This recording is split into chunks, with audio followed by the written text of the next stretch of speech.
নতুন সর্বোচ্চ নেতার নেতৃত্বে ইরান থেকে ইসরায়েলে ক্ষেপণাস্ত্র নিক্ষেপ, পাল্টা হামলায় জ্বালানি ছড়িয়ে পড়ায় অগ্নিকূপ তেহরান। অপরিশোধিত জ্বালানি তেলের ব্যারেল ঠেকেছে $115।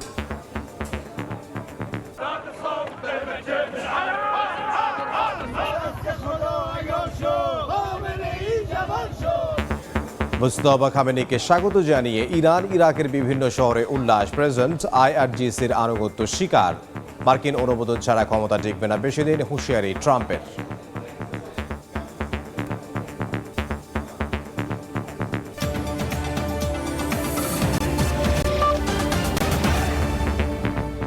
আন্তর্জাতিক সময়ের সঙ্গে আছি আমি ইমদাদুল হক। নতুন সর্বোচ্চ ধর্মীয় নেতার অধীনে প্রথমবার ইসরায়েলে ক্ষেপণাস্ত্র হামলা চালিয়েছে ইরান। খামেনি পুত্র মুজতবার প্রতি আনুগত্য জানিয়েছেন দেশটির প্রেসিডেন্ট, বিপ্লবী গার্ড ও সশস্ত্র বাহিনী। মার্কিন অনুমোদন ছাড়া তার নেতৃত্ব বেশি দিন টিকবে না বলে হুঁশিয়ার করেছেন মার্কিন প্রেসিডেন্ট ডোনাল্ড ট্রাম্প। এদিকে ইসরায়েলি হামলায় জ্বালানি ছড়িয়ে পড়ায় অগ্নিকূপে পরিণত হয়েছে তেহরান। ইরান জুড়ে হামলা চালিয়ে যাচ্ছে যুক্তরাষ্ট্র ইসরায়েল। আইআরজিসির বিমান বাহিনীর সদর দফতর গুড়িয়ে দেওয়ার দাবি করেছে আইডিএফ। এর আগে তেহরানে তেলের ডিপোতে হামলা চালায় ইসরায়েলি বাহিনী। সোমবারও রাজধানীর আকাশ ছিল ঘন কালো ধোঁয়ায় আচ্ছন্ন। লেবাননের বৈরুত ও মারজায়ুনেও ব্যাপক বিমান হামলা চালিয়েছে ইসরায়েল, তবে জবাব দিচ্ছে হিজবুল্লাহ। বিভিন্ন স্থানে নেতানিয়াহুর সেনাদের ওপর হামলা চালানোর দাবি করেছে গোষ্ঠীটি। যুক্তরাষ্ট্র ইসরায়েলের হামলার পাল্টা জবাব দিয়ে যাচ্ছে ইরান। সোমবার তেল আবিব, জেরুজালেম ও বন্দরনগরী হাইফায় ক্ষেপণাস্ত্র হামলা চালায় আইআরজিসি। রোববার রাতে ইসরায়েলের মধ্যাঞ্চলে ইরানের ব্যালিস্টিক মিসাইল সরাসরি আঘাত হানলে কয়েকটি ভবন ও যানবাহনের ব্যাপক ক্ষয়ক্ষতি হয়। বাহরাইনেও ইরানি ড্রোনের আঘাতে বেশ কয়েকজন আহত হয়েছেন। সৌদি আরবের সাইবাহ তেল ক্ষেত্র লক্ষ্য করেও ড্রোন হামলা চালানোর খবর পাওয়া গেছে। চলমান সংঘাতের মধ্যেই ইরানের নতুন সর্বোচ্চ নেতা হিসেবে নির্বাচিত করা হয়েছে ইসরায়েলি হামলায় নিহত আয়াতুল্লাহ আলী খামেনির দ্বিতীয় সন্তান মোস্তফা খামেনিকে। এরই মধ্যে তার প্রতি আনুগত্য প্রকাশ করেছেন ইরানের প্রেসিডেন্ট, বিপ্লবী গার্ড ও সশস্ত্র বাহিনী। মোস্তফা সর্বোচ্চ নেতা হিসেবে নির্বাচিত হওয়ায় ইরানের বিভিন্ন শহরে উল্লাস করেছেন সাধারণ মানুষ। তবে যুক্তরাষ্ট্রের অনুমোদন ছাড়া তার নেতৃত্ব বেশি দিন টিকবে না বলে হুঁশিয়ারি দিয়েছেন মার্কিন president Donald Trump. Farhad Chowdhury, সময় সংবাদ। এ নিয়ে আলোচনার জন্য স্টুডিওতে আছেন সহকর্মী ওমর ইরান। ইরান, আপনাকে স্বাগত জানাচ্ছি। আজকে তো যুদ্ধের 10ম দিন এবং এই যে সংঘাতের সবশেষ পরিস্থিতি যদি একটু জানাতেন। গতকাল আপনি জানেন ইমদাদ যে তেহরানের প্রথমবারের মতো জ্বালানি স্থাপনায় যখন হামলা হলো তখন আসলে আমরা দেখেছি যে আকাশে যে কালো মেঘের কুণ্ডলী এবং অস্বাভাবিক যে প্রকৃতি, সেটির প্রভাব এখনও তেহরান জুড়ে রয়েছে। এবং যুদ্ধের দশমতম দিনে এসে যুক্তরাষ্ট্র এবং ইসরায়েল, আপনি জানেন যে তেহরানের পাশাপাশি এখন তারা কোম শহরকেও নিশানা করেছে। বিশেষ করে তারা কিন্তু বেছে একেবারে বেসামরিক স্থাপনাগুলোতেও তারা হামলা চালাচ্ছে, যদিও তারা অস্বীকার করছে। আপনি জানেন শুরুটাই হয়েছিল আসলে বেসামরিক স্থাপনায় হামলা দিয়ে, যেটি একটি এলিমেন্টারি স্কুলে ছিল। আমরা যদি একদম সবশেষ তথ্যগুলো দেখি তাহলে দেখব যে এই যুক্তরাষ্ট্র ইরানের যে অভিযান, সেটি ইসরায়েলের অভিযান, সেটি ইরানের অব্যাহত রয়েছে। ইরানও কিন্তু থেমে নেই, তারাও হামলা পাল্টা প্রতিরোধ করার চেষ্টা করছে। বিশেষ করে ইসরায়েলের তেল আবিব, হাইফাই ক্ষেপণাস্ত্র হামলা হচ্ছে। এর আগে আমরা দেখেছি বন্দরনগরীতেও হয়েছে। একইভাবে তেল আবিবের বেশ কিছু ভবন আঘাতপ্রাপ্ত হয়েছে, ক্ষতিগ্রস্ত হয়েছে। তবে বেশিরভাগ মানুষই আপনি জানেন যে আসলে নিরাপদ আশ্রয় বা বাংকারে চলে গিয়েছিল, যে কারণে আসলে ইসরায়েলের পক্ষ থেকে এখন পর্যন্ত তেমন প্রাণহানির খবর আসলে পাওয়া যায়নি। আর ইরান যেটি করছে, বাহরাইন, সৌদি আরবের যে তেল শোধনাগার হয়েছে সেখানেও হামলার চেষ্টা চালিয়েছে। যদিও সৌদি আরব বলেছে তারা সেই হামলাগুলো প্রতিরোধ করে দিয়েছে, এবং বাহরাইনও বলেছে যে তারা তাদের যে প্রতিরক্ষা ব্যবস্থা সেটি দিয়ে ড্রোন এবং মিসাইল ভূপাতিত করে দেওয়া হয়েছে স্থাপনায় আঘাত হানার আগেই। এবং বাহরাইন ছাড়াও সংযুক্ত আরব আমিরাত, দুবাই, এইসব স্থাপনাতে কিন্তু থেমেই আসলে হামলার চেষ্টা হচ্ছে। যদিও এইসব স্থাপনায় হামলা আসলে করবে না ইরান জানিয়েছে, তবে ইরান বলছে যে যুক্তরাষ্ট্রের যেই মার্কিন ঘাঁটিগুলোকে তারা যেভাবে প্রশ্রয় দিচ্ছে, সেই সব জায়গা থেকে তাদেরকে সরে আসার বারবার আহ্বান জানানো হচ্ছে। এবং আরেকটি বড় বিষয় যে মোজতবা খামেনির নেতৃত্বে আনুগত্য জানিয়েছেন শীর্ষ নেতৃবৃন্দ, অর্থাৎ ইরানের সামরিক বাহিনী থেকে শুরু করে আয়াতুল্লাহ মোজতবা খামেনির অধীনে যেসব সার্বভৌম প্রতিষ্ঠান, যেসব প্রশাসনিক প্রতিষ্ঠান রয়েছে, তারা আসলে আনুগত্য জানিয়েছে। এছাড়া আপনি জানেন যে এই সংঘাতের মধ্যেই ইসলামী বিপ্লবী গার্ড বাহিনী, যেই বাহিনীটি রয়েছে, তারা তাদের বেশ কয়েকটি স্থাপনায় হামলার দাবি করেছে ইসরায়েল, এবং লেবাননে ইসরায়েলি সেনাদের লক্ষ্য করেই হিজবুল্লাহ হামলা হয়েছে। আপনি জানেন যে এই যুদ্ধটি শুধুমাত্র ইরান কেন্দ্রিক আর থাকছে না। ইসরায়েলের যে সীমান্তবর্তী লেবানন রয়েছে, লেবাননের বিশেষ করে স্থলও আসলে অভিযানের কথাও তারা বলছে, এবং বেশ কয়েকটি জায়গায় কিন্তু তারা দখলও করা শুরু করেছে। সামগ্রিকভাবে মধ্যপ্রাচ্য যে উত্তেজনা পরিস্থিতি সেটি দিন দিন আরো প্রকট হচ্ছে। তবে যেটি বলছিলাম, এবং ইরানে যেটি হচ্ছে যে অ্যাসিড বৃষ্টির একটা সম্ভাবনা ছিল, এবং যে বৃষ্টি যখন হচ্ছিল তখন বৃষ্টির সঙ্গে তেল পড়ছিল, ভয়াবহ একটা পরিস্থিতির। এই ভয়াবহ পরিস্থিতির মধ্যে তাদের সর্বোচ্চ ধর্মীয় নেতা নির্বাচিত হয়েছে এবং সর্বোচ্চ ধর্মীয় নেতার প্রতি আনুগত্য স্বীকার করেছে। একদম ইমদাদ, আপনি জানেন যে ইরানে উল্লাস করেছে সমর্থকরা। ইরানের আসলে উল্লাস তো রয়েছেই। ইরানের যে সর্বোচ্চ ধর্মীয় নেতা নির্বাচন আসলে তাদের জন্য খুবই গুরুত্বপূর্ণ ছিল, কারণ এই অভিযানের শুরুতেই আমরা দেখেছি যে সর্বোচ্চ ধর্মীয় নেতা আসলে আয়াতুল্লাহ আলী খামেনিকে তারা হত্যা করেছে, এবং কার নেতৃত্বে আসলে ইরান চলবে এমন বিষয় বারবার চলে আসছিল। কারণ আপনি জানেন যে বেশ কিছু বিষয় কিন্তু সামনে আসে, বিশেষ করে যুক্তরাষ্ট্র বলছিল তারা আসলে শাসক পরিবর্তনের জন্যই কিন্তু এই হামলাটা করেছে, যদিও তারা তার পরবর্তীতে সেই সুর পাল্টেছে। তো এই শাসক পরিবর্তন নিয়ে কিংবা নতুন নেতা নির্বাচন করা নিয়ে যে উল্লাস, সেটি নিয়ে আমাদের হাতে একটি রিপোর্ট আছে, আগে সেটি আমরা দেখে আসি। সৈয়দ মুজতবা হুসেইনি খামেনেই ইরানের সর্বোচ্চ ধর্মীয় নেতা আয়াতুল্লাহ আলী খামেনিকে হত্যার পর দেশটিতে নতুন নেতা কে হবেন তা নিয়ে শুরু হয় আলোচনা। স্থানীয় সময় সোমবার ভোরে ইরানের রাষ্ট্রীয় টেলিভিশনে ঘোষণা করা হয় তাদের নতুন সর্বোচ্চ নেতার নাম। প্রয়াত সুপ্রিম লিডার আয়াতুল্লাহ আলী খামেনির দ্বিতীয় ছেলে মুজতবা খামেনিকে নতুন নেতা হিসেবে মনোনীত করে শীর্ষ নেতারা। দীর্ঘদিন আড়ালে থাকা এই ধর্মীয় ব্যক্তিত্ব এখন ইরানের সামরিক, রাজনৈতিক ও কৌশলগত সিদ্ধান্তের কেন্দ্রবিন্দুতে। নতুন নেতার নাম ঘোষণার পরই রাজধানী তেহরানের বিভিন্ন সড়কে জড়ো হতে থাকেন শত শত সমর্থক। নতুন নেতৃত্বের প্রতি সমর্থন জানিয়ে উচ্ছ্বাস প্রকাশ করেন তারা। পুরো এক সপ্তাহ অপেক্ষা করার পর নতুন নেতা নির্বাচিত হয় আমরা খুবই আনন্দিত। আমরা এখন নিশ্চিত তার নেতৃত্বে আমাদের পথ চলা অব্যাহত থাকবে। আমি খবরটি শুনেছি যে তিনি নির্বাচিত হয়েছেন। আমি খুবই আনন্দিত। আমি বিশ্বাস করি তিনি শিয়া জাতিকে নেতৃত্ব দেওয়ার জন্য সবচেয়ে যোগ্য। আমি সত্যি বুঝতে পারছি না প্রয়াত নেতার জন্য আমাদের শোক করা উচিত নাকি নতুন নেতার নির্বাচনে খুশি হওয়া উচিত। পিতার সঙ্গে তার খুবই মিল রয়েছে। সব সম্ভাব্য প্রার্থীদের জন্য তিনি সবচেয়ে যোগ্য এবং প্রয়াত নেতার সঙ্গে সবচেয়ে বেশি সাদৃশ্যপূর্ণ। ইরানের রেভলিউশনারি গার্ডস কোর মুজতবা খামেনিকে অভিনন্দন জানিয়ে তাকে নতুন সর্বোচ্চ নেতা হিসেবে স্বীকৃতি দিয়েছে। তার প্রতি আন্তরিক ও আজীবন অনুগত্য ঘোষণা করেছে আইআরজিসি। ইরানের পাশাপাশি উচ্ছ্বাস প্রকাশ করেছে ইরাকের নাগরিকরাও। ইসলামী প্রজাতন্ত্রের নতুন নেতৃত্বের প্রতি সমর্থন জানান কারবালার বাসিন্দারা। লেবাননের সশস্ত্র গোষ্ঠী হিজবুল্লাহ নতুন সর্বোচ্চ নেতার প্রতি সমর্থন জানিয়েছে।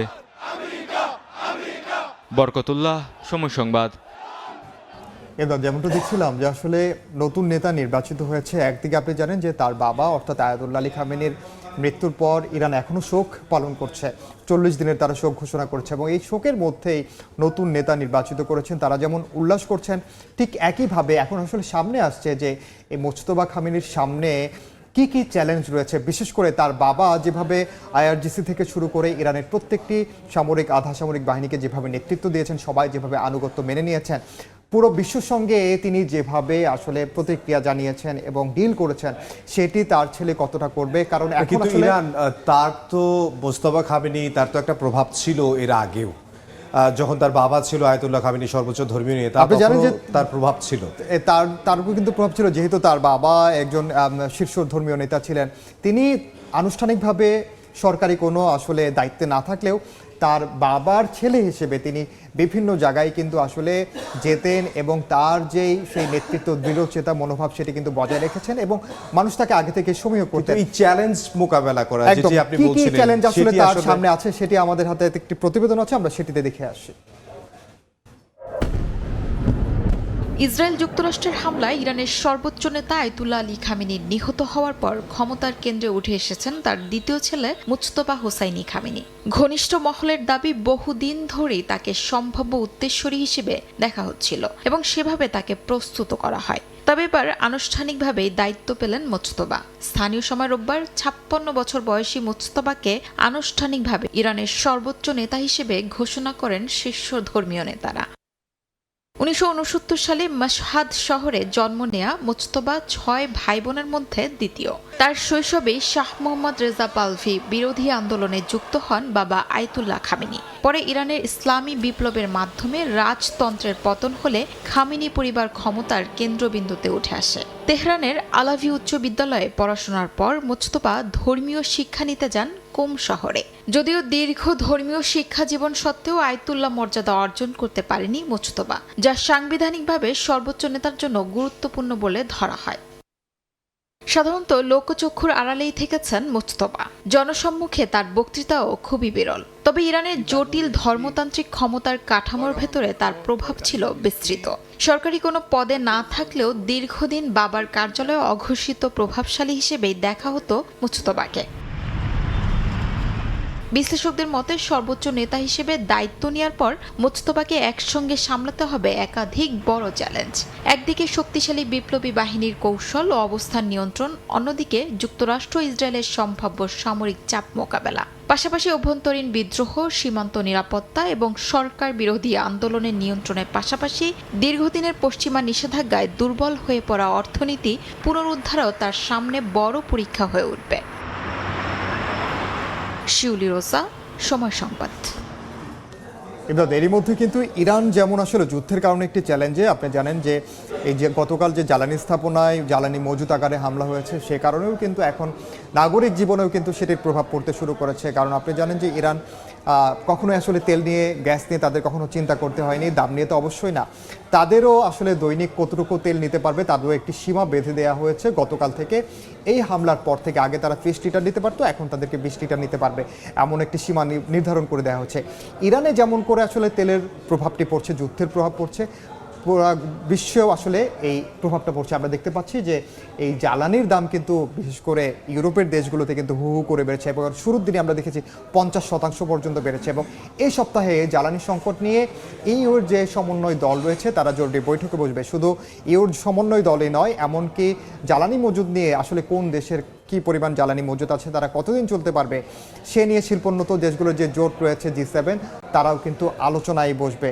এছাড়া আপনি জানেন, আমাদের যদি এশিয়ার কথা বলি, এশিয়া অঞ্চলের কথাও যদি বলি, ভারতে কিন্তু এরই মধ্যে চাপে পড়ে গেছে। তারা তাদের দেশে এলএনজির দাম বাড়াতে গতকাল বাধ্য হয়েছে বিগত কয়েক দশকের মধ্যে, এবং যে কারণে তারা কিন্তু বড় ধরনের সংকটের একটি আশঙ্কা করছে।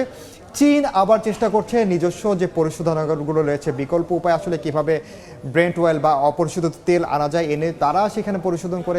সবচেয়ে বেশি তো আসলে বিপদে পড়ার কথা চীনের, কারণ চীনই তো সবচেয়ে বেশি আসল ক্রেতা, মূল ক্রেতা ইরানের তেলের। এবং আমরা যদি ইরান বাদেও যদি সংযুক্ত আরব আমিরাত, কাতারের কথা বলি, তারাও কিন্তু উৎপাদন কমিয়ে দিচ্ছে, কোনো কোনো জায়গায় বন্ধ থাকছে, যে কারণে আসলে সংকটগুলো বাড়ছে। আসলে এই তেলের বাজারের পরিস্থিতি কি কতটা বাড়লো সে নিয়ে আমাদের হাতে একটি প্রতিবেদন আছে, আমরা সেটি দেখে আসি। ইরানের সঙ্গে মার্কিন ইসরায়েল যুদ্ধের কারণে হরমুজ প্রণালী দিয়ে জাহাজ চলাচলে দীর্ঘস্থায়ী ব্যাঘাতের শঙ্কায় সোমবার বিশ্ববাজারে জ্বালানি তেলের দাম বেড়েছে 27%। এদিন সকালে প্রতি ব্যারেল ব্রেন্ট ক্রুডের দাম ওঠে $115। ওয়েস্ট টেক্সাস ইন্টারমিডিয়েটের দামও থাকে ব্যারেলে $115। বাজার বিশ্লেষকরা বলছেন, মধ্যপ্রাচ্য থেকে জ্বালানি সরবরাহে বড় ধরনের ব্যাঘাত বিশ্বজুড়ে গ্রাহক এবং ব্যবসার জন্য দাম বাড়ার হুমকি দিচ্ছে। মার্চের শেষ পর্যন্ত যদি হরমুজ প্রণালী বন্ধ থাকে, তাহলে প্রতি ব্যারেল তেলের দাম $150 উপরে উঠে যাবে বলে ধারণা তাদের। মধ্যপ্রাচ্যে দীর্ঘস্থায়ী যুদ্ধ জ্বালানি সরবরাহকে মারাত্মকভাবে ব্যাহত করতে পারে এবং বৈশ্বিক প্রবৃদ্ধিকে ক্ষতিগ্রস্ত করতে পারে। এই আশঙ্কায় বিনিয়োগকারীরা নগদ অর্থের উপর ঝাঁপিয়ে পড়ছেন। এতে মান বাড়ছে ডলারের, বিপরীতে 1% পড়ে গেছে ইউরো ও স্টার্লিংয়ের মান। ইয়ানুর শিফাত, সময় সংবাদ। ইয়ানুর যেমনটা বলছিলেন প্রতিবেদনে, যে আসলে তেলের দাম যেমন করে বাড়ছে, তেলের দাম বাড়ার সঙ্গে সঙ্গে আপনি জানেন যে আমাদের যে নিত্য দৈনন্দিন জীবন যেটি, সেখানেও কিন্তু এর মধ্যে প্রভাব পড়তে শুরু করে। বিশেষ করে স্বল্পোন্নত দেশগুলো কিংবা তৃতীয় বিশ্বের যে দেশগুলো, তাদের অবস্থা, সংঘাত হয় যখন যুদ্ধ লাগে, তখন বড় দেশের থেকে ছোট দেশগুলোই আসলে বেশি ক্ষতিগ্রস্ত। আর সবচেয়ে বড় কথা, এখন পর্যন্ত আসলে দেশগুলো তাদের যে মজুদ দিয়ে সেটি দিয়ে চলছে, যে কারণে তাৎক্ষণিক প্রভাব এখনো টের পাচ্ছে না, কিন্তু এই টেরটি আসলে পাবে আগামী ঠিক 2 থেকে 3 সপ্তাহ পরে, যখন মজুদ শেষ হতে শুরু করবে এবং সরবরাহ যখন সংকট আরো তীব্র আকার ধারণ করবে। কিন্তু ইরানের পররাষ্ট্রমন্ত্রী আব্বাস আরাকচি তিনি এনবিসিকে একটি সাক্ষাৎকার দিয়েছেন এবং সেখানে তাকে জিজ্ঞেস করা হয়েছিল যে এই যুদ্ধ এই সংকটটা কতদিনের মধ্যে শেষ হবে। আমরা দেখেছি 2025 সালে 12 দিন স্থায়ী হয়েছিল, এটা 10 দিন এখন পর্যন্ত স্থায়ী হয়ে গেছে এবং কত দিন আর চলতে পারে এমন প্রশ্ন আব্বাস আরাকচিকে করা হয়েছিল। তখন তিনি আসলে বলেছিলেন আমাদের সামরিক আমাদের সন্তানদের মারা হচ্ছে, আমাদের বিভিন্ন জায়গায় আসলে ইয়া করা হচ্ছে, সিজ ফায়ারের কথা, যুদ্ধবিরতির যে কথা সেই কথাটা আসলে তিনি আসলে যুদ্ধবিরতির এখন পর্যন্ত আসলে কার্যকর কোনো ধরনের উদ্যোগ এখনো পর্যন্ত কোনো পক্ষ নেয়নি, যেমনটি আমরা গাজায় দেখেছি। একই পরিস্থিতি কিন্তু এখানে রয়েছে। আপনি জানেন মার্কিন প্রেসিডেন্ট ডোনাল্ড ট্রাম্প এক ধরনের জিদ ধরেই বসে আছেন যে আসলে তিনিই মূলত শুরু করেছিলেন যে শাসক পরিবর্তনের চেষ্টা হিসেবে, সেটি তিনি পারেননি, এটি তার ইগোতে লেগেছে এমনটা অনেকে বলছেন এবং যে কারণে এটির তিনি শেষ দেখতে চান। কিন্তু তার যে ব্যয় সেটি কিন্তু প্রতিদিন বাড়ছে। আসলে কতদিন আসলে ট্রাম্প এটি চালাবেন এটি আসলে এখন বড় প্রশ্ন। যে আমরা আসলে চাচ্ছি খুব দ্রুত এটি একটা যুদ্ধবিরতির পর্যায়ে যাক। ইরান, আপনাকে অসংখ্য ধন্যবাদ। ধন্যবাদ। আমাদের সঙ্গে উপস্থিত ছিলেন সহকর্মী ওমর ইনান। আন্তর্জাতিক সময় আরও থাকছে। যুদ্ধবিরতি চুক্তি লঙ্ঘন করে গাজায় ইসরায়েলি হামলা, আরও 2 ফিলিস্তিনি নিহত, উপত্যকায় জরুরি সহায়তার বাধাহীন প্রবেশ নিশ্চিতের আহ্বান মানবাধিকার সংস্থা। ইরান যুদ্ধ নিয়ে টানাপোড়েনের মধ্যেই মার্কিন প্রেসিডেন্ট ডোনাল্ড ট্রাম্পের সঙ্গে ফোনালাপ করেছেন ব্রিটিশ প্রধানমন্ত্রী কিয়ার স্টারমার। মধ্যপ্রাচ্যে দেশ দুটির সামরিক সহযোগিতা নিয়ে দুই নেতার মধ্যে আলোচনা হয়েছে বলে জানা গেছে। গণমাধ্যম বলছে ব্রিটিশ সামরিক ঘাঁটি কিভাবে ব্যবহার করা হতে পারে সেই বিষয়টিও উঠে এসেছে।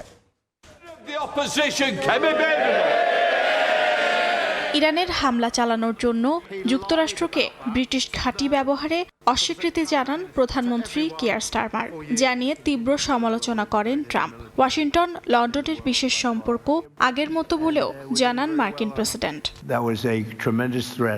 ইরান যুদ্ধ নিয়ে এই টানাপোড়েনের মধ্যেই ফোনালাপ করেন মার্কিন প্রেসিডেন্ট ডোনাল্ড ট্রাম্প ও ব্রিটিশ প্রধানমন্ত্রী কিয়ার স্টারমার। স্থানীয় সময় রোববার ব্রিটিশ প্রধানমন্ত্রীর কার্যালয় থেকে একটি বিবৃতি দিয়ে ফোনালাপের বিষয়টি জানানো হয়। এতে বলা হয়, ফোনালাপে মধ্যপ্রাচ্যের সাম্প্রতিক যুদ্ধ পরিস্থিতি ও দুই দেশের সামরিক সহযোগিতা নিয়ে আলোচনা করেন কিয়ার স্টারমার ও ডোনাল্ড ট্রাম্প। আঞ্চলিক অংশীদারিদের সম্মিলিত আত্মরক্ষার ক্ষেত্রে ব্রিটিশ সামরিক ঘাঁটি কিভাবে ব্যবহার করা যেতে পারে সেই বিষয়টিও আলোচনায় উঠে আসে। মধ্যপ্রাচ্যে চলমান সংঘাতে ইরানি বাহিনীর হামলায় কয়েকজন মার্কিন সেনা নিহত হন। এ ঘটনায় ট্রাম্প ও যুক্তরাষ্ট্রের জনগণের প্রতি সমবেদনা জানান স্টারমার। ভবিষ্যতেও দুই নেতা যোগাযোগ অব্যাহত রাখার বিষয়ে একমত হয়েছেন বলেও বিবৃতিতে জানানো হয়। অর্জিতা শাহজিন, সময় সংবাদ। ইরানে সরকার পরিবর্তনের যে কোনো প্রচেষ্টার বিরুদ্ধে কড়া বার্তা দিয়েছে চীন। বেইজিং বলছে বাইরের শক্তি দিয়ে শাসন ব্যবস্থা বদলানোর পরিকল্পনা ইরানি জনগণের সমর্থন পাবে না, বরং মধ্যপ্রাচ্যের সংঘাত আরও জটিল হয়ে উঠবে। একই সঙ্গে যুদ্ধ বন্ধে দেশগুলোকে দ্রুত সংলাপে ফেরার আহ্বান জানিয়েছেন চীনা পররাষ্ট্রমন্ত্রী ওয়াও ই। ইসরায়েল, যুক্তরাষ্ট্র ও ইরান সংঘাতে এবার সরব চীন। ইরানের সরকার পরিবর্তনের যে কোনো প্রচেষ্টার বিরুদ্ধে কঠোর অবস্থানের কথা জানিয়েছে দেশটি। বেইজিংয়ে এক সংবাদ সম্মেলনে চীনের পররাষ্ট্রমন্ত্রী ওয়াং ই বলেন, ইরানে তথাকথিত কালার রেভলিউশন বা সরকার পরিবর্তনের ষড়যন্ত্র জনসমর্থন পাবে না। তিনি আরও বলেন, কোনো দেশের অভ্যন্তরীণ রাজনীতিতে বাইরের হস্তক্ষেপ পরিস্থিতিকে আরও অস্থিতিশীল করে তুলবে। মধ্যপ্রাচ্যের চলমান সংঘাত নিয়ে উদ্বেগ জানিয়ে ওয়াং ই বলেন, ইরান সহ সব দেশের সার্বভৌমত্ব ও ভৌগোলিক অখণ্ডতার প্রতি সম্মান দেখানো জরুরি। সংঘাত আরও বিস্তৃত হওয়ার আগেই মধ্যপ্রাচ্যে সব ধরনের সামরিক অভিযান অবিলম্বে বন্ধের দাবি জানান তিনি। সব পক্ষকে দ্রুত আলোচনার টেবিলে ফেরার আহ্বান জানিয়ে ওয়াংই বলেন, সংলাপের মাধ্যমেই মতপার্থক্য দূর করে যৌথ নিরাপত্তা নিশ্চিত করা সম্ভব। এদিকে মার্কিন ন্যাশনাল ইন্টেলিজেন্স কাউন্সিলের একটি গোপন প্রতিবেদনে বলা হয়, বড় ধরনের সামরিক অভিযান চালালেও ইরানের সামরিক ও ধর্মীয় ক্ষমতা কাঠামো ভেঙে ফেলা সহজ হবে না, যা ইরানের নেতৃত্ব সরানোর মার্কিন দাবিকেও প্রশ্নের মুখে ফেলেছে। অর্জিতা শাহজিন, সময় সংবাদ। যুদ্ধ পরিস্থিতিকে ঘিরে মধ্যপ্রাচ্যে তৈরি হওয়া উত্তেজনার প্রভাব পড়তে শুরু করেছে প্রবাসী জীবনেও। বিশেষ করে কুয়েতে বসবাসরত বাংলাদেশিদের মধ্যে দেখা দিয়েছে অনিশ্চয়তা। ব্যবসা বাণিজ্যে মন্দা, অনেক দোকানে কমে গেছে ক্রেতা, আবার কেউ কেউ চাকরি হারানোর আশঙ্কা নিয়েও দিন পার করছেন। বিস্তারিত জানাচ্ছেন মঈন সুমন। মধ্যপ্রাচ্যের চলমান উত্তেজনার প্রভাব কুয়েতের প্রবাসী জীবনে। স্বাভাবিক সময়ের তুলনায় মার্কেট ও দোকানপাটে ক্রেতার উপস্থিতি কম। দিনের বেশিরভাগ সময় অলস কাটাচ্ছেন ব্যবসায়ীরা। ট্রাভেল এজেন্সি, মোবাইল, দর্জির দোকান কিংবা রেস্টুরেন্টেও চোখে পড়ার মতো ভিড় নেই। ব্যবসায়ীরা বলছেন, রমজানে বেচাকেনা বাড়ার কথা থাকলেও এবারের চিত্র ভিন্ন। এমনিতে তো ব্যবসা আমাদের বহুত খারাপ, তারপরে এখন আবার যুদ্ধ শুরু হওয়ার পর থেকে আমাদের বেচাকেনা একদম মোটেও নেই। যুদ্ধ চলতেছে তো এখন তো 2-1 দিনের হয়তো ঠিক হয়ে যাবে, ঠিক হলে আবার আগের মতো ফিরে আসবে। অনেক পার্টি ক্যান্সেল হয়ে গেছে এখন পর্যন্ত। ভালো কাজ কাম ছিল, কিন্তু হঠাৎ করে এই যুদ্ধটা লাগার কারণে আমাদের মার্কেটে আজকে বিগত কিছুদিন ধরে এরকম অবস্থা হয়ে গেছে যে মার্কেটে কোনো লোকজন নাই। শুধু ব্যবসায়ী নয়, অনিশ্চয়তার দিন কাটাচ্ছেন অনেক প্রবাসী শ্রমিকও। বিভিন্ন প্রতিষ্ঠানে কাজের গতি কমে যাওয়ায় কেউ কেউ রয়েছেন চাকরি হারানোর আশঙ্কায়। যুদ্ধ পরিস্থিতির কারণে আমাদের ব্যবসা খুবই খারাপ যাচ্ছে। এই ঈদে রমজানে আমরা আশা করছিলাম খুব ভালো একটা ব্যবসা হবে, তো যুদ্ধের কারণে সবাই তো জানেন এয়ারপোর্ট বন্ধ। সেবা খাতেও গ্রাহক কমে যাওয়ার কথা জানান বাংলাদেশি উদ্যোক্তারা। অনেকেই বলছেন, ফ্লাইট বন্ধ থাকায় ট্রাভেল এজেন্সির কার্যক্রম প্রায় স্থবির। পরিস্থিতি দ্রুত স্বাভাবিক হলে আবারও শ্রমবাজার প্রাণ ফিরে পাবে, এমনটাই মনে করছেন কুয়েতে বসবাসরত প্রবাসী বাংলাদেশিরা। মঈন সুমন, সময় সংবাদ, কুয়েত। মধ্যপ্রাচ্যের যুদ্ধ পরিস্থিতির কারণে একের পর এক ফ্লাইট বাতিল হওয়ায় চরম ভোগান্তিতে পড়েছেন ইতালি প্রবাসী বাংলাদেশিরা। কর্মস্থল থেকে ছুটি নিয়ে পরিবারের সঙ্গে দেশে ঈদ করার প্রস্তুতি থাকলেও হাজার হাজার প্রবাসীর সেই আনন্দ ফিকে হতে চলেছে। ইতালি থেকে মাকসুদ রহমানের পাঠানো তথ্য চিত্রে রিপোর্ট। শিল্পোন্নত দেশ ইতালিতে প্রায় 3 লাখ প্রবাসী বাংলাদেশির বসবাস। প্রতি বছরই এই প্রবাসীদের বড় একটি অংশ নারীর টানে দেশে ছুটি কাটাতে যান। পবিত্র ঈদ উল ফিতরকে সামনে রেখে এবারও অনেকে দেশে ফেরার সব প্রস্তুতি নিয়েছিলেন, কিন্তু মধ্যপ্রাচ্যের অস্থিতিশীল পরিস্থিতিতে বেশ কিছু এয়ারলাইন্সের ফ্লাইট বন্ধ হওয়ায় ভোগান্তিতে পড়েছেন তারা। পুরো বিশ্বের অনেক ফ্লাইট ক্যান্সেল হচ্ছে, পুরো দুনিয়াতে মানুষের ভিতরে ভয় এবং আতঙ্ক ছড়াচ্ছে। ঈদকে সামনে রেখে দেশে যাওয়ার উদ্দেশ্যে অনেকেই টিকিট কেটেছিলেন ফ্যামিলি সহ। এই মধ্যপ্রাচ্যের এই যুদ্ধকে কেন্দ্র করে অনেকেরই যাত্রা বিরতি হচ্ছে। যুদ্ধের কারণে আপনার দেখা গেছে এমিরেটস, কাতার, ইতিহাদ, সৌদি এয়ারলাইন্স সহ অনেকগুলো ফ্লাইট ক্যান্সেল হয়ে যাওয়ার কারণে ট্রাফিকটা অনেকগুলো কমে গেছে। ইতালি থেকে বাংলাদেশের যাতায়াতের জন্য বিভিন্ন এয়ারলাইন্সের ফ্লাইট বন্ধ আছে। কিছু সংস্থা সীমিত পর্যায়ে কার্যক্রম শুরু করেছে। এতে সবচেয়ে বিপাকে পড়েছেন ভেনিস, রোম, মিলান ও নেপলস সহ ইতালির প্রধান বিমানবন্দরগুলোতে মধ্যপ্রাচ্যে ট্রানজিট নেওয়া প্রবাসী বাংলাদেশি যাত্রীরা। মধ্যপ্রাচ্যের সংঘাতময় পরিস্থিতি দ্রুত শান্ত হবে এমনটাই প্রত্যাশা দেশে ফেরার অপেক্ষায় থাকা হাজার হাজার ইতালি প্রবাসী বাংলাদেশের। সময় সংবাদ, ইতালি। গাজা ইসরায়েলি বাহিনীর অব্যাহত হামলায় আরও 2 ফিলিস্তিনি নিহত হয়েছেন, আহত হয়েছেন বেশ কয়েকজন। উপত্যকায় জরুরি সহায়তার বাধাহীন প্রবেশ নিশ্চিতের আহ্বান জানিয়েছে বিভিন্ন আন্তর্জাতিক সংস্থা। যুদ্ধবিরতি চুক্তি লঙ্ঘন করেই প্রতিনিয়তই গাজায় হামলা চালাচ্ছে নেতানিয়াহু বাহিনী। স্থানীয় সময় রোববারও গাজা সিটির পশ্চিমাঞ্চলে আল আজহার বিশ্ববিদ্যালয়ের কাছে একটি গাড়িকে লক্ষ্য করে বিমান হামলা চালায় ইসরায়েলি সেনারা। স্থানীয় স্বাস্থ্য কর্মকর্তারা জানান, এতে বেশ কয়েকজন ফিলিস্তিনি হতাহত হয়েছেন। যদিও এই হামলার বিষয়ে তাৎক্ষণিকভাবে কোনো মন্তব্য করেনি ইসরায়েলের সামরিক বাহিনী। গাজার স্বাস্থ্য মন্ত্রণালয়ের তথ্য অনুযায়ী গেল অক্টোবর হামাস ইসরায়েল যুদ্ধবিরতি চুক্তির পর থেকে এখন পর্যন্ত ইসরায়েলি হামলায় অন্তত 640 ফিলিস্তিনি নিহত হয়েছেন। আর 2023 সালের অক্টোবর থেকে চলা ইসরায়েলি অভিযানে 72,000-এর বেশি ফিলিস্তিনি প্রাণ হারিয়েছেন। ধ্বংস হয়ে গেছে গাজার অধিকাংশ অবকাঠামো। গাজায় মানবিক বিপর্যয় চরমে। পবিত্র রমজানেও খাদ্য, পানি, প্রয়োজনীয় জিনিসের সংকট তীব্র আকার ধারণ করেছে। এই পরিস্থিতিতে উপত্যকায় জরুরি ভিত্তিতে জীবন রক্ষাকারী সহায়তা ব্যাপকভাবে বাড়ানোর পাশাপাশি বাধাহীন মানবিক প্রবেশাধিকার নিশ্চিতের আহ্বান জানিয়েছে বিভিন্ন আন্তর্জাতিক সংস্থা। অর্জিতা শেহজিন, সময় সংবাদ। ইউক্রেনের খার্কিভে ভয়াবহ ক্ষেপণাস্ত্র হামলা চালিয়েছে রাশিয়া। এতে শিশুসহ অন্তত 10 জন নিহত ও 16 জন আহত হয়েছেন। ইউক্রেনের দাবি, এই হামলায় প্রথমবারের মতো নতুন ধরনের ক্রুজ ক্ষেপণাস্ত্র ব্যবহার করেছে মস্কো। ইউক্রেনের প্রেসিডেন্ট ভলোদিমির জেলেনস্কি জানান, রাত ভোর রাশিয়া 29টি ক্ষেপণাস্ত্র ও প্রায় 480টি ড্রোন দিয়ে হামলা চালিয়েছে। এতে অন্তত 7টি স্থাপনা ক্ষতিগ্রস্ত হয়েছে। এদিকে পাল্টা হামলা চালিয়েছে কিয়েভও। 170টি ইউক্রেনীয় ড্রোন ভূপাতিতের দাবি করেছে রুশ সেনারা।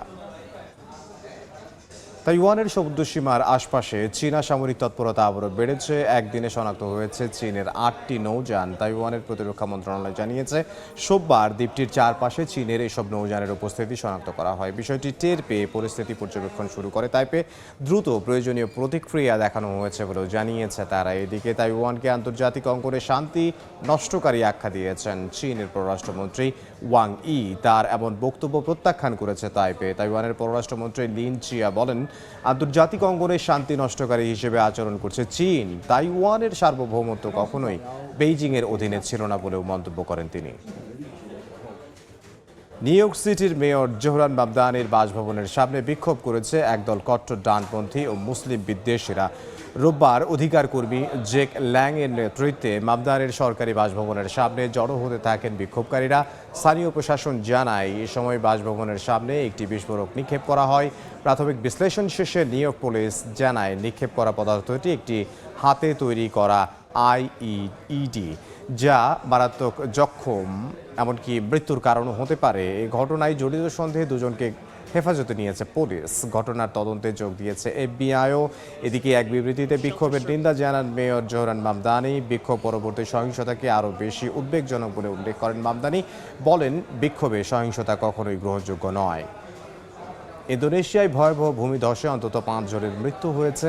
এ ঘটনায় নিখোঁজ রয়েছেন আরও 3 জন। স্থানীয় সময় রোববার দুপুরে রাজধানী জাকার্তা থেকে প্রায় 25 কিলোমিটার দূরে বান্তার গেবাং এলাকার বৃহত্তম আবর্জনার স্তূপ ধসে এই দুর্ঘটনা ঘটে। কর্তৃপক্ষ জানায়, নিখোঁজদের সন্ধানে উদ্ধারকর্মীরা ভারী যন্ত্রপাতি ব্যবহার করে তল্লাশি চালাচ্ছেন। নিহতদের মধ্যে 2 জন বর্জ্যবাহী ট্রাক চালক এবং 2 জন খাবারের দোকানের বিক্রেতা রয়েছেন। স্থানীয় সংবাদ মাধ্যমের খবরে বলা হয়, টানা কয়েক ঘন্টার ভারী বৃষ্টির পর আবর্জনার স্তূপের একটি বড় অংশ ধসে পড়ে, যার ফলে হতাহতের এই ঘটনা ঘটে।